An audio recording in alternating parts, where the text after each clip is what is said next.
Puno ng kulay at saya kahapon ang Session Road sa pagbabalik ng Panagbanga Grand Float Parade. Umabot sa 24 na floats ang pumarada.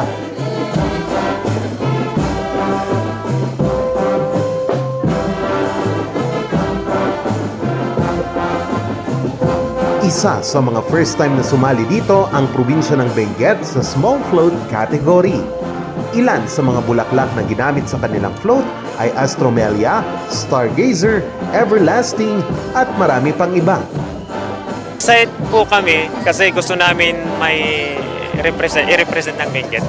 Bagamat kapos sa budget at 2 linggo lang ginawa, nagawa pa rin nilang makaabot sa parada. Yung collectives A4, yung mga farmers, mga collective, mga donors, donations.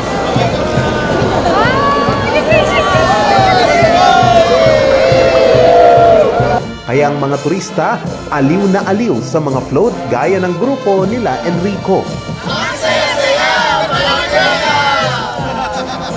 Miss na miss namin ang Panagbanga.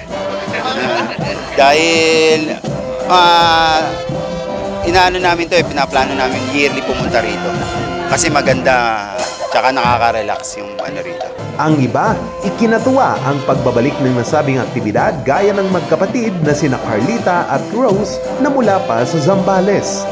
Super duper, masayang kapagod kahit na senior citizen. I'm 69 and my sister is 75.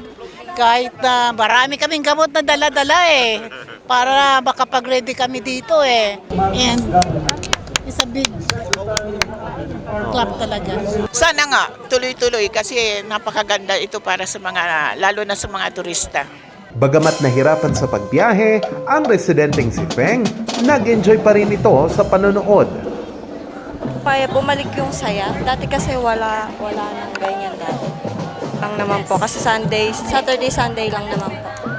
Pero mas lalo pang nagbigay aliw sa parada ang ilang bigating pangalan sa showbiz gaya ni Miss Universe Philippines 2020 Rabia Mateo, Christine Reyes, Marco Gumabaw, mag-amang basketball stars na sina Benji at Andre Paras, Senator Lito Lapid, Lovie Poe, at si Philippine National Police Chief Police General Rodolfo Azurin Jr. Maliban sa pagbabalik normal mula sa pandemya, naging simbolo rin ito sa pagbangon ng lungsod.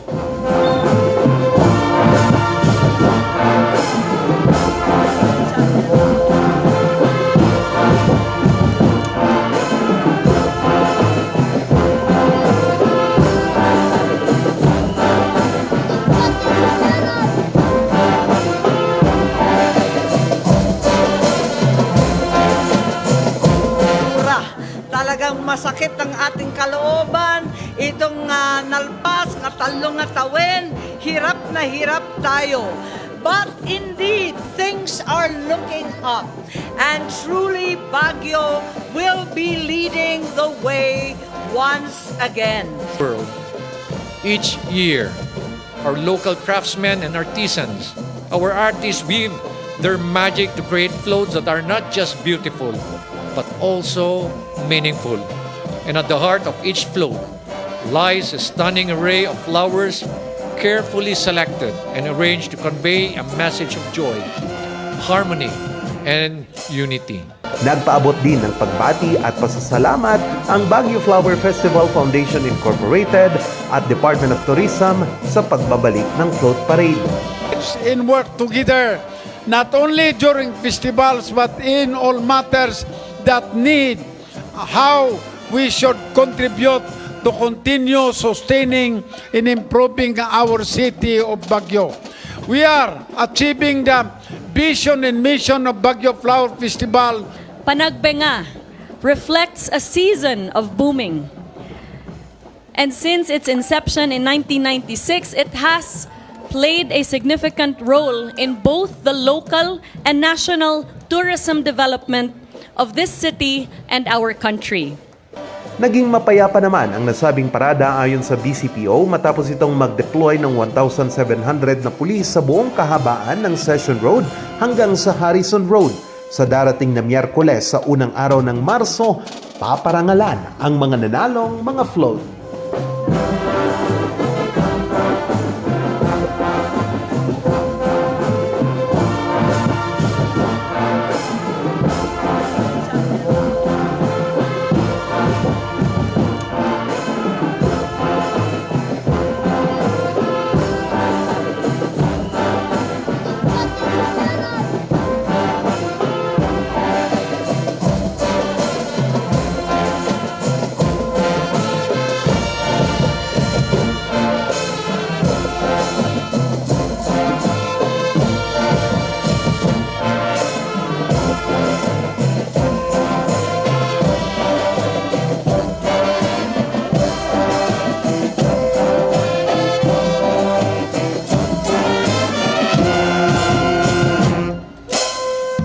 Charles Nicolimon para sa Luzon Headlines.